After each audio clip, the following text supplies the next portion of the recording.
Suara saya bisa terdengar ya? Jelas sekali, Pak. Jelas ya? Oke. Tadi Ya, soalnya sempat wifi saya sempat mati, tapi ini sudah bisa. Oke. Jadi keberadaan konstitusi di dalam sebuah negara, di dalam sebuah organisasi negara itu sangat penting dan sangat mendasar. Kenapa? Karena konstitusi ini berfungsi sebagai panduan, sebagai rel ya. Kalau kita ibaratkan negara ini adalah sebuah gerbong kereta, maka konstitusi ini sebagai relnya. Presiden kita ibaratkan sebagai masinis dalam gerbong kereta itu, maka di dalam menjalankan organisasi negara atau menjalankan kereta ini tidak boleh keluar ya, dari rel yang sudah disediakan. Jika masinis menjalankan kereta ini keluar dari rel, maka tentu akan tergelincir. Tentu tidak akan sampai pada tujuan yang sudah dicita-citakan sebuah negara itu. Nah, konstitusi itu satu analogi sederhananya keberadaan dalam satu negara. Di konstitusi menjadi satu syarat tentunya selain negara itu berdiri harus memiliki wilayah, harus memiliki rakyat, harus memiliki pemerintahan yang berdaulat, harus diakui oleh negara lain, tetapi juga penting adanya sebuah dasar penyelenggaraan negara itu yang disebut konstitusi. Negara sebelum berdiri, sebelum merdeka, sebelum mendeklarasikan diri menjadi sebuah negara yang berdaulat, maka yang harus dipersiapkan adalah bentuk undang-undang dasar, konstitusinya sebagai pijakan nanti bagaimana negara ini akan dijalankan ke depan.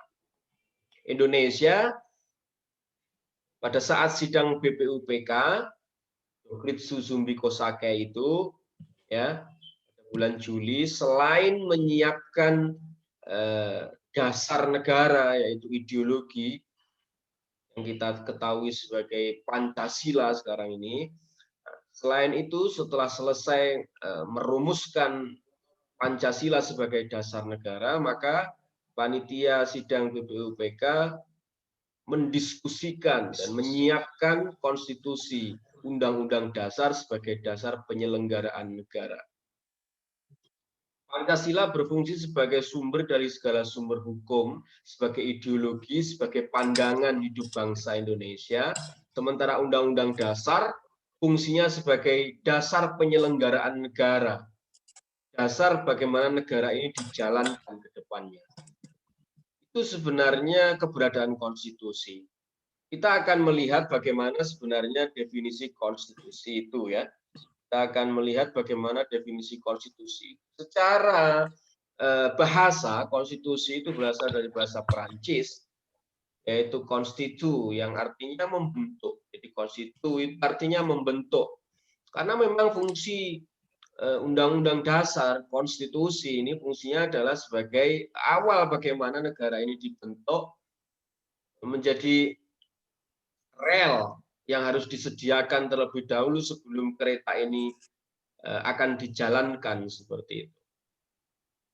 Artinya, untuk pembentukan suatu negara atau menyusun dan menyatakan suatu negara, maka harus dibentuk terlebih dahulu konstitusi itu. Konstitusi merupakan peraturan awal, peraturan yang mendasar mengenai pembentukan negara.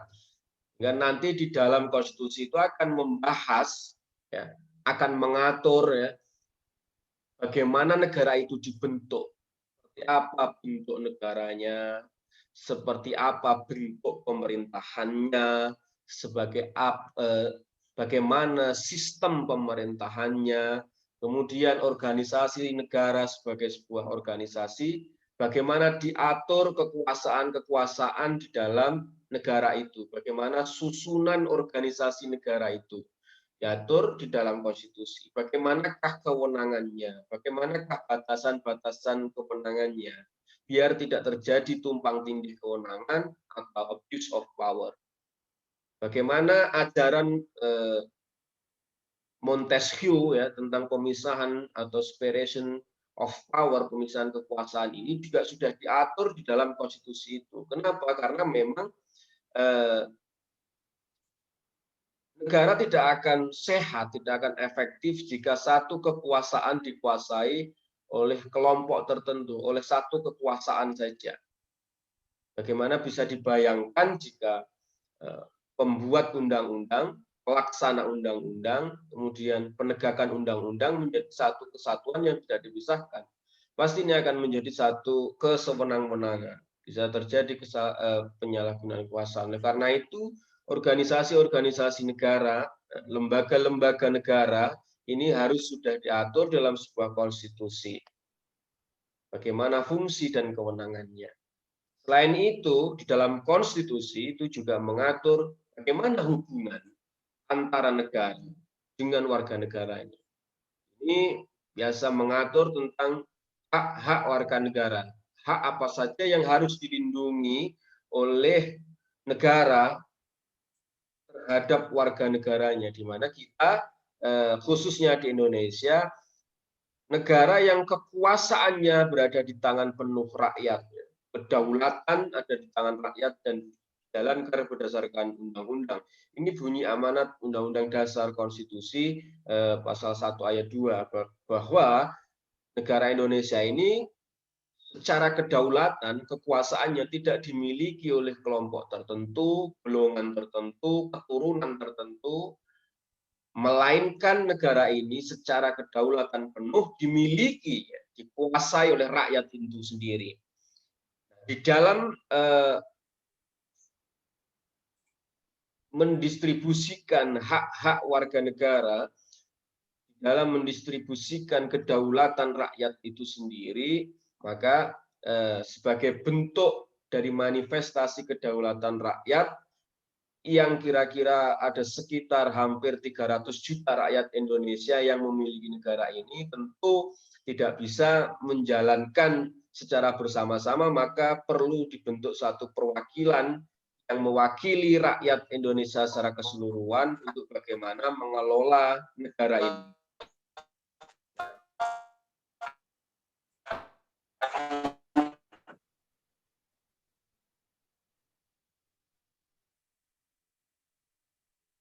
Oke, sorry ada gangguan suara tadi ya.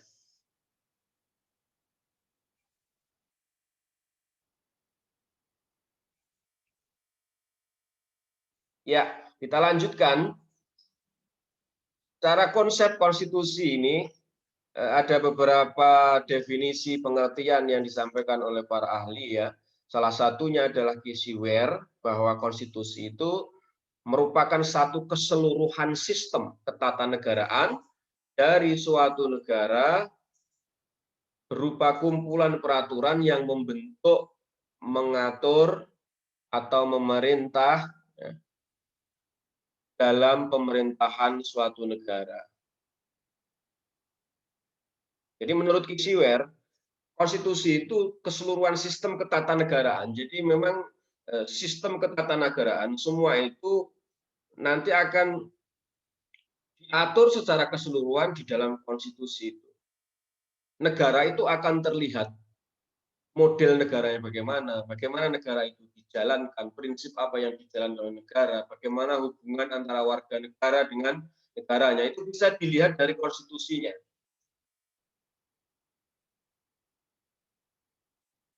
Konstitusi ini kita harus pahami, ini sebenarnya saya mengulang lagi ya. Kemarin sudah saya sampaikan bahwa konstitusi ini tidak terpaku pada konstitusi tertulis ya. Bahwa konstitusi ini bentuknya bisa saja ada konstitusi yang tertulis dan konstitusi tidak tertulis. Nah, Undang-Undang Dasar itu merupakan konstitusi yang tertulis atau grondwet ya. Grondwet ini bahasa Belanda terjemahan dari Undang-Undang Dasar yang artinya grond artinya ya dasar ya, tanah atau undang-undang. Wet ini undang-undang maksudnya. Jadi grondwet ini undang-undang dasar. Jadi kalau kita ditanya, maka undang-undang dasar itu merupakan satu konstitusi tertulis. Ada konstitusi yang tidak tertulis. Ada juga negara-negara yang tidak memiliki konstitusi tertulis, seperti contohnya di Inggris, ya. Ada Bill of Rights-nya saja, tetapi tidak ada undang-undang secara tertulis, undang-undang dasarnya yang bentuk tertulis, tapi mereka memiliki konstitusi. Konstitusi yang tidak tertulis bisa merupakan konvensi-konvensi, bisa merupakan satu bentuk piagam-piagam yang memang itu menjadi satu kesepakatan yang dijunjung tinggi di dalam pelaksanaan pemerintahan, pelaksanaan penyelenggaraan negara, seperti piagam-piagam tentang hak asasi manusia, bagaimana harus menjamin hak-hak warga negaranya, tidak boleh ada kesewenang-wenangan oleh negara terhadap rakyatnya, dan seterusnya. Itu juga merupakan satu konstitusi yang tidak tertulis. Nah, di Indonesia memiliki konstitusi tertulis, yaitu Undang-Undang Dasar 45, ya, yang memang sampai hari ini Undang-Undang Dasar itu sudah diamandemen sebanyak 4 kali. Bagaimana negara Indonesia ini dibentuk, bagaimana ideologi bangsanya, bagaimana bentuk pemerintahannya, bagaimana sistem pemerintahannya, bagaimana pembagian lembaga-lembaga atau struktur organisasi negaranya, kemudian bagaimana hubungan antara negara dengan warga negaranya atau hak-hak warga negaranya. Nah, itu semua diatur di dalam Undang-Undang Dasar 1945 yang kita miliki itu. Menurut Stanbik, ya, ini materi muatan konstitusi. Jadi konstitusi itu muatannya apa saja? Menurut Stanbik pada umumnya satu konstitusi itu berisi 3 hal pokok. Yang pertama, adanya jaminan hak asasi manusia warga negara. Ini yang seperti saya sebutkan tadi. Hubungan antara warga negara dengan negaranya. Jaminan hak asasi manusia warga negaranya. Bagaimana warga negara sebagai pemilik atau yang memiliki kedaulatan penuh terhadap negara ini dijamin perlindungannya oleh negara sebagai sebuah kepanjangan tangan penerima mandat dari kedaulatan rakyat untuk menyelenggarakan negara ini. Maka tidak boleh negara sewenang-wenang terhadap warga negaranya. Apalagi di Indonesia menganut asas kedaulatan rakyat yang diatur jelas dalam konstitusi Undang-Undang Dasar 45. Oleh karena itu mereka yang duduk di eksekutif, legislatif itu semua adalah bentuk pemberian mandat dari rakyat melalui pemilihan umum secara langsung, umum, bebas, dan rahasia. Itu dimaksudkan bahwa tidak mungkin 300 juta warga negara ini mengurus negara secara bersama-sama. Harus ada keterwakilan, sehingga ada pemilihan langsung eksekutif, presiden dan wakil presiden, kemudian pemilihan legislatif, ada DPR, DPD, dan seterusnya. Proses pemilu ini sebagai proses atribusi pemberian kewenangan dan mandat langsung dari rakyat yang memiliki kedaulatan penuh terhadap negara, terhadap satu wakil yang nanti akan dipercaya untuk menyelenggarakan negara. Jadi memang karena kekuasaan kita ini, kekuasaan berada di tangan rakyat dan merupakan negara hukum, maka kekuasaan tertinggi itu bukan berdasarkan pada siapa yang sedang berkuasa hari ini. Pada hakikatnya kedaulatan rakyat itu ada di tangan rakyat. Karena menurut J. Rousseau, ya, yang kita kenal sebagai teori kontrak sosial itu, bahwa warga negara, masyarakat atau rakyat bersepakat membuat satu kontrak dengan wakilnya, membuat kontrak kesepakatan bahwa dia yang terpilih menjadi wakilnya itu sebagai kepanjangan tangan dari mandat rakyat, di mana mereka harus menjalankan negara pemerintahan ini berdasarkan kepentingan rakyat, bukan kepentingan golongan, bukan kepentingan publik, sehingga bukan kepentingan partai politik, harus berdasarkan kepentingan publik, kepentingan rakyat yang memberikan mandat. Itu teori kedaulatan negara yang harus terus dilaksanakan sebagai bentuk ajaran demokrasi bahwa pemerintahan itu dijalankan dari rakyat, oleh rakyat, dan untuk rakyat. Jadi memang penyelenggara negara baik eksekutif maupun legislatif yang memiliki fungsi dan kewenangan masing-masing yang sudah diatur dalam konstitusi itu merupakan satu bentuk manifestasi pemberian mandat rakyat sebagai pemegang penuh kekuasaan kedaulatan negara Indonesia ini untuk menyelenggarakan negara, untuk mencapai tujuan negara yang tercantum di dalam preambul Undang-Undang Dasar atau konstitusi tertulis kita, dan harus dijalankan berdasarkan satu nilai-nilai 5 prinsip sila Pancasila itu yang juga tercantum di dalam preambul Undang-Undang Dasar 45 kita sebagai bentuk konstitusi tertulis. Kalau ada penerima mandat, baik itu eksekutif maupun legislatif, yang menjalankan penyelenggaraan negara tidak berdasarkan kepentingan rakyat yang memberikan mandat, justru mereka membela kepentingan golongan kelompok tertentu, maka tentu kekuasaan penuh milik rakyat ini bisa diambil alih, bisa diminta kembali, tentu melalui jalur-jalur yang konstitusional, dan itu diatur di dalam Undang-Undang Dasar. Sebagai pembahasan hari ini, semua mekanisme itu diatur dalam konstitusi. Bagaimana rakyat sebagai memegang kedaulatan menyerahkan mandat, mempercayakan mandat baik itu kepada eksekutif maupun legislatif untuk penyelenggaraan negara ini diatur di dalam Undang-Undang Dasar. Begitu juga bagaimana cara mengembalikan mandat rakyat jika memang di tengah perjalanan baik eksekutif maupun legislatif ternyata mengkhianati dari mandat yang diberikan oleh rakyat melalui pemilu yang sudah dilaksanakan. Tentu mekanisme bagaimana pengembalian mandat, pemberhentian presiden dan wakil presiden itu juga diatur di dalam Undang-Undang Dasar 45. Itu fungsi Undang-Undang Dasar 45. Yang kedua, ditetapkan susunan ketatanegaraan suatu negara yang bersifat fundamen. Jadi konstitusi itu isinya bagaimana susunan ketatanegaraan satu negara ini yang bersifat fundamen dan integral. Jadi lembaga-lembaga negara seperti kita ketahui, kita memiliki presiden, wakil presiden, memiliki DPR, memiliki MPR, memiliki DPD, memiliki Mahkamah Konstitusi, memiliki Mahkamah Agung, Komisi Yudisial, dan seterusnya. Itu diatur secara rigid di dalam Undang-Undang Dasar sebagai konstitusi tertulis kita. Apa fungsi mereka? Nah, itu sebagai satu pengejawantahan ajaran separation of power sebagai bentuk check and balance. Jadi sehingga di dalam penyelenggaraan fungsi masing-masing ada yang mengawasi, ya, ada yang mengontrol, ya, ada batasan-batasan sehingga terjadi abuse of power, pembagian kewenangan, pembagian tugas, itulah yang diatur di dalam Undang-Undang Dasar 45.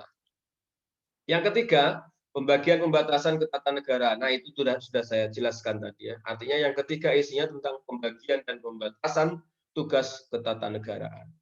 Menurut Miriam Budiarjo, ini materi muatan konstitusi, menurut beliau adalah ada 4 ketentuan mendasar yang diatur di dalam konstitusi, Undang-Undang Dasar. Yang pertama adalah tentang organisasi negara. Organisasi negara itu ya negara itu sebagai bentuk organisasi, dia berwujud seperti apa? Bentuk negaranya apa? Apakah bentuk negara kesatuan atau bentuk negara federal atau serikat? Kemudian apakah bentuk negaranya? Bentuk negara, apakah itu kesatuan, bentuk negara kesatuan, apakah itu bentuk negara federal atau serikat? Ya. Kemudian bagaimana bentuk pemerintahannya, apakah bentuk pemerintahan republik, apakah bentuknya kerajaan, dan seterusnya. Apakah sistem pemerintahannya juga diatur dalam undang-undang? Apakah sistem pemerintahannya presidensil ataukah sistem pemerintahannya parlementer? Nah, itu semua diatur di dalam Undang-Undang Dasar 45. Yang kedua, menurut Miriam Budiarjo, bahwa Undang-Undang Dasar Konstitusi itu mengatur tentang hak asasi manusia, hak warga negaranya. Semua diatur secara rigid. Dalam Undang-Undang Dasar 45 kita, hasil amandemen keempat, kita bisa lihat di pasal 27, 28, mulai 28A sampai C, dan pasal 29. Semua mengatur tentang hak dan tanggung jawab, hak kewajiban warga negara. Hak-hak warga negara dan juga diatur di situ di pasal 28C tentang batasan hak asasi manusia. Selama kebebasan itu dilaksanakan tidak bertentangan dengan norma hukum, tidak bertentangan dengan norma kesusilaan, ya, tidak bertentangan dengan ketertiban umum, tentu itu menjadi hak yang harus dijamin oleh negara. Yang ketiga, menurut Miriam Budiarjo, isinya adalah prosedur mengubah undang-undang. Itu biasa diatur di aturan peralihan bagaimana cara undang-undang dasar ini diamandemen, ya, melalui MPR, bagaimana syaratnya dan seterusnya. Itu definisi dan konten konstitusi sebagai undang-undang dasar yang harus ada di dalam sebuah negara sebagai bentuk hukum dasar dalam penyelenggaraan negara itu. Nah, kedudukan konstitusi undang-undang dasar ini nanti akan menjadi undang-undang yang paling mendasar atau tingkatannya paling tinggi dalam hierarki peraturan perundang-undangan. Jadi dalam hierarki tata urutan perundang-undangan, undang-undang dasar, konstitusi tertulis maupun tidak tertulis itu posisinya ada yang ada di paling atas sendiri. Jadi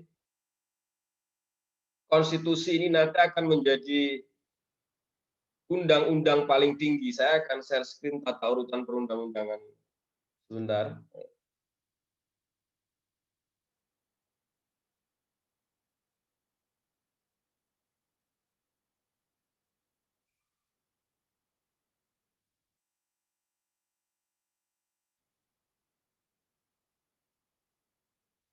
Nah, ini tata urutan perundang-undangan bagaimana diatur sekarang di Undang-Undang Nomor 12 Tahun 2011. Undang-Undang Dasar 1945 itu berada di paling atas sebagai bentuk hierarki yang paling tinggi. Jadi Undang-Undang Dasar sebagai rel penyelenggaraan negara menjadi satu tumpuan, menjadi satu dasar pembuatan peraturan perundang-undangan di bawahnya, semuanya tidak boleh bertentangan dengan undang-undang yang paling atas atau berlaku asas lex specialis.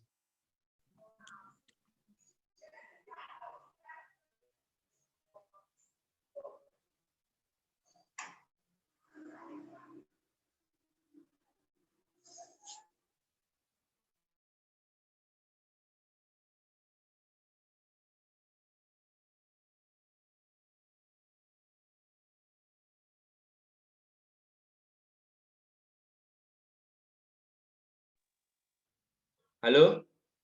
Terputus tadi ya? Iya, Pak. Iya, Pak. Ya, maaf. Tadi sempat terputus kayaknya. Ini sekarang terkonek kembali.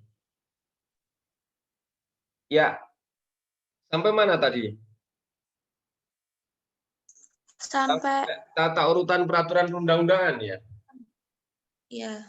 Ya, jadi undang-undang dasar atau konstitusi itu nanti akan menjadi urutan tata perundang-undangan yang paling tinggi ya derajatnya. Sehingga bentuk peraturan perundang-undangan di bawahnya harus mengikuti dan harus konstitusional, tidak boleh bertentangan dengan isi dari Undang-Undang Dasar 45 itu. Tata urutan perundang-undangan kita yang paling tinggi adalah Undang-Undang Dasar 45, kemudian di bawahnya ada TAP MPR, kemudian ada undang-undang atau perpu. Perpu ini levelnya sama seperti undang-undang ya, karena perpu nanti setelah berlaku juga harus disahkan kembali, disetujui oleh DPR. Kalau tidak disetujui ya perpu itu akan dibatalkan. Kalau disetujui akan menjadi undang-undang. Jadi derajatnya perpu ini sama seperti undang-undang. Kemudian di bawahnya ada peraturan pemerintah, bawahnya lagi ada peraturan presiden, di bawahnya lagi ada perda provinsi, kemudian di bawah lagi ada perda kabupaten kota. Ini yang sebelah kiri warna hijau ini yang lama ya, tata urutannya lama berdasarkan Undang-Undang 10 tahun 2004, kemudian direvisi melalui Undang-Undang Nomor 12 tahun 2011 yang baru yang paling kuning ini. Jadi Undang-Undang Dasar 45 harus berlaku sebagai undang-undang yang paling superior karena nanti akan berlaku asas lex inferior derogat lex superior ya. Lex superior derogat lex inferior. Jadi undang-undang yang paling tinggi menyampaikan undang-undang yang paling bawah. Artinya undang-undang yang di bawah ini peraturan perundang-undangan harus menyesuaikan di undang-undang yang paling atas. Kalau tidak ini maka bisa dikatakan inkonstitusional dan bisa dibatalkan.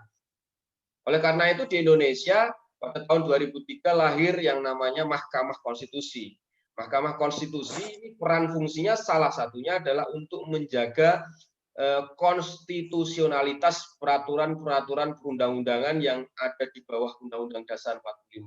Karena undang-undang begitu istimewanya, Undang-Undang Dasar 45 ini begitu istimewanya sebagai rel penyelenggaraan negara, maka harus dijaga agar peraturan perundang-undangan di bawahnya tidak boleh bertentangan dengan Undang-Undang Dasar 45. Maka dibentuk sebuah lembaga yang namanya Mahkamah Konstitusi untuk menjaga konstitusionalitas undang-undang.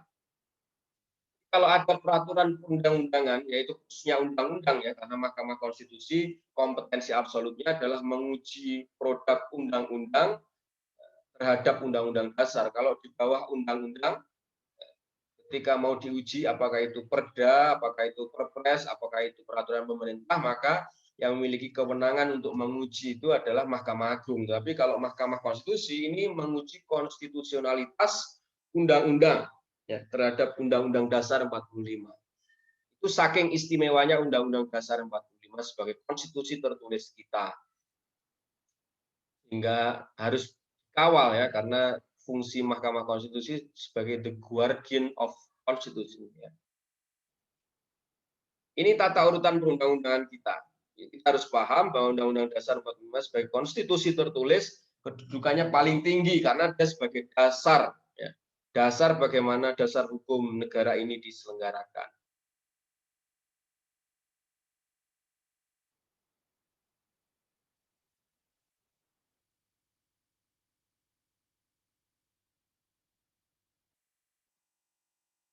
Kembali ke slide saya.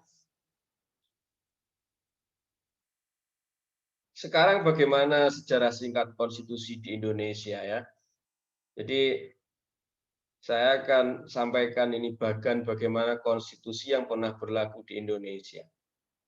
Yang pertama adalah Indonesia saat sidang BPUPK, sekilas tadi sudah saya sampaikan, itu sebelum negara ini mendeklarasikan merdeka, sudah dirancang Undang-Undang Dasar 45 ya, oleh BPUPK dan disahkan oleh PPKI pada tanggal 18 Agustus ya 1945, Undang-Undang Dasar 1945 kita berlaku.